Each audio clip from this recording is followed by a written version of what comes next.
everyone, so for making this wooden tape measure, I have this Stanley 3-foot keychain tape measure right here.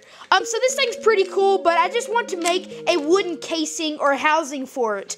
So for the housing, I have this piece of ironwood here. This is the same piece from my recent project where I made a pizza cutter handle. I really like this wood, and I think it's very pretty, so that's why I'm going to be using it.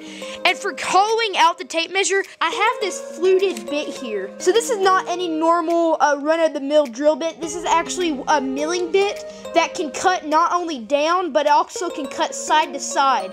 So it has these cool flutes that are sharpened to allow it to do that. What I'll do is I will take this tape measure, undo it, and be careful to not unwind it because that would be pretty bad. But then I will just trace my shape onto this wood, cut it on the bandsaw, split it in half, and then on the drill press, I'll make it spin on its highest speed so that it will make this milling bit work. And then I will just hollow out the inside of my tracing so that the tape measure can actually go in it. So let's go ahead and trace out that shape and go ahead and cut the wood.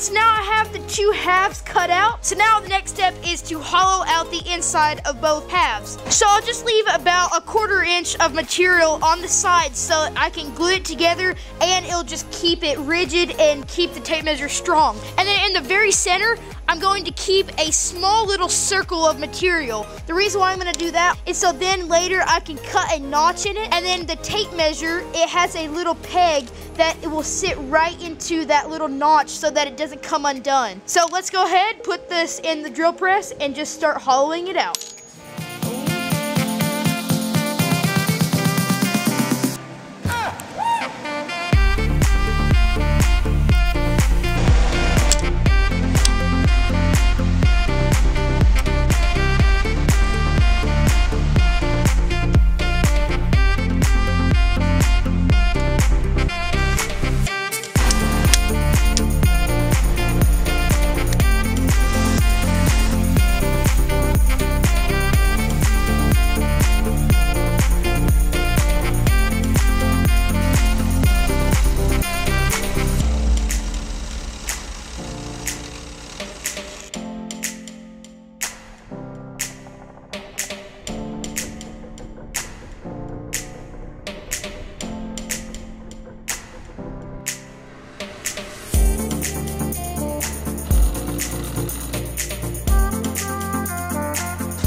So I am now complete with this. There's that side, and here is the opposing side. So now let's just go ahead and cut the slots and the slots in the middle of the circles, and let's see if the tape measure fits.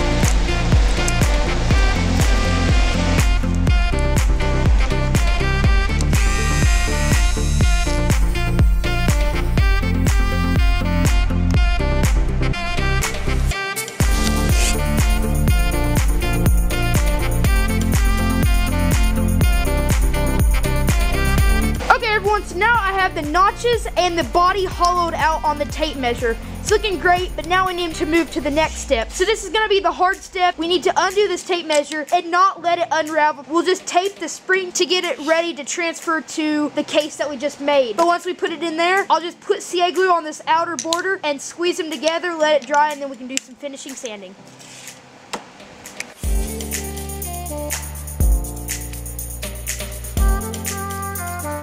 everyone, so now the tape measure is ready to go into the body. And I will say I did have to hollow out this one a little bit more. And as I was hollowing it, the bit caught on the centerpiece and it did tear it out. So I just went ahead and took out the whole thing. But at least I have one more over here, so it should hold it just fine. And now it's just ready to go in. So I'm just gonna go ahead and try to put this tape measure in there without messing up everything.